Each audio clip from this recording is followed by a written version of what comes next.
Hi friends, Tracy here from the Sewing Channel. Welcome back, and if you're new here, Happy New Year! We are going to start off celebrating 2022 with a confetti quilt border.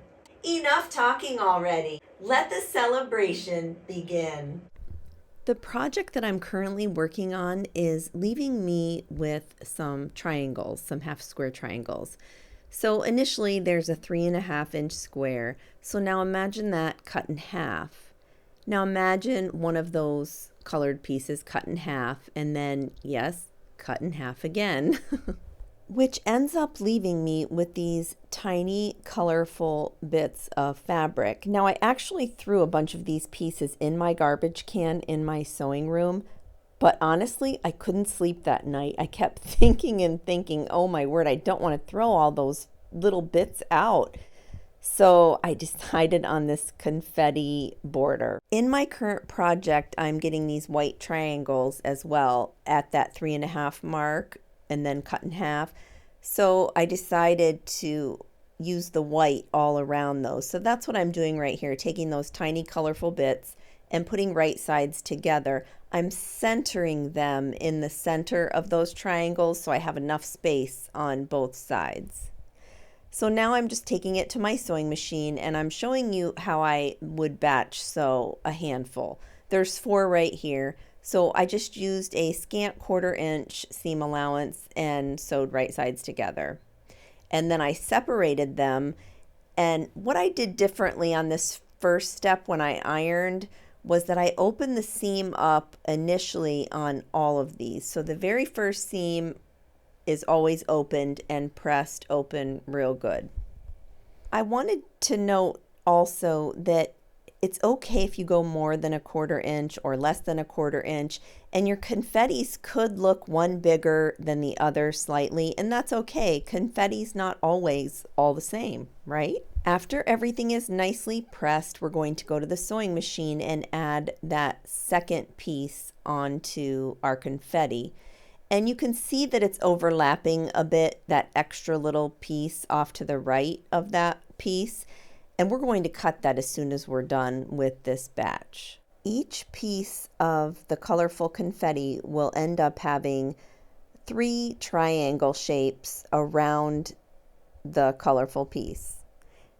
Grab a sharp pair of scissors, or you can use your rotary cutter and cut off that extra little piece right here.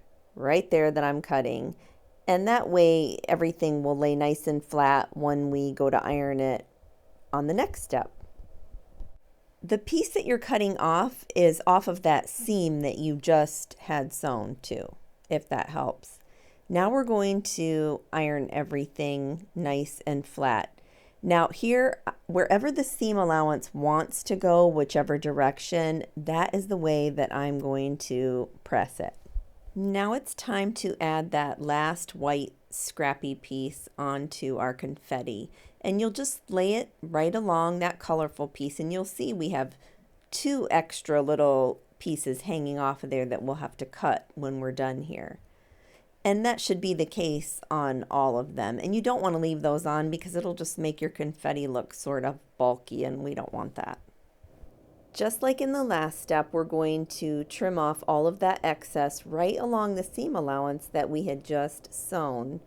Now the project that I'm working on, where I got all of these bits from, I can't talk about it because it's a special surprise that's coming up on my 2-year anniversary here on YouTube, and I don't want to spill the beans, but it's going to be good. Eventually you will get to see this confetti border on a quilt though.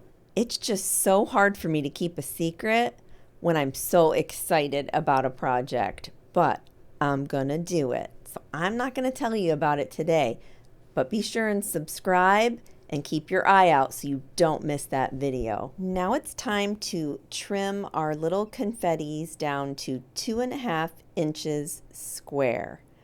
And this is really easy. You would just line up your ruler at 2.5 inches, making sure that each of the 4 sides are covered with the ruler at the 2.5 inch mark, because you don't want to cut into your colorful confetti. So you just want to make sure to leave also a 1/4 inch on either 3 of the sides of the confetti. I hope that makes sense, because when you go to sew it to the next confetti, you want to sew white to white. You don't ever want to cut off your confetti point.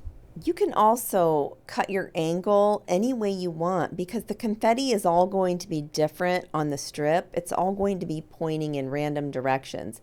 So just figure out where your ruler is on that confetti and you'll be totally fine. And you will work out a 2.5 inch square, trust me. Look how darling these confettis are. They're so tiny and so cute. I just love them.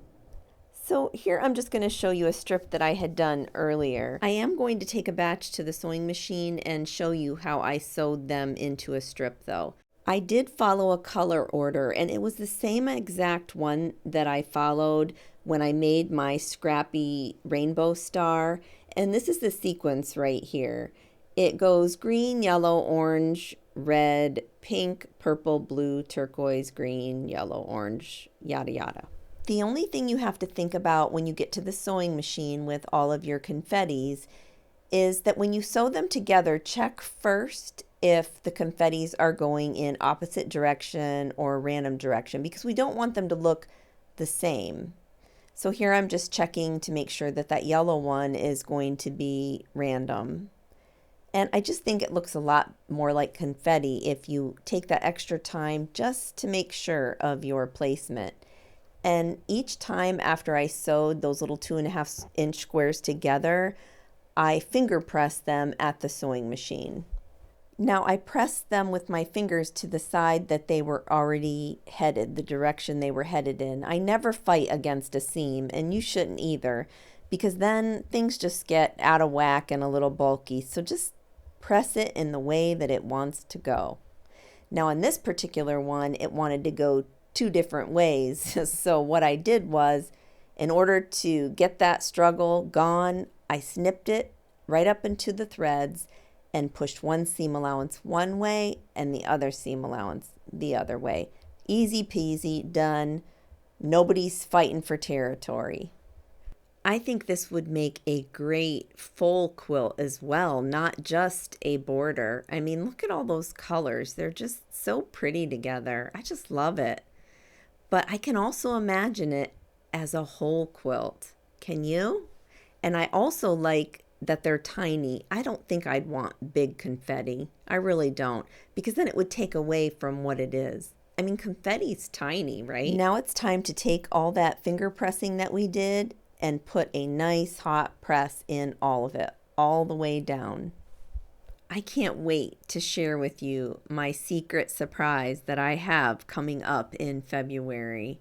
If you liked this tutorial, then you're sure to like one of the tutorials that I have picked out specifically just for you. It's on the screen right now. Go ahead and click it, and I'll see you in the next video. Until next time on the Sewing Channel, take care.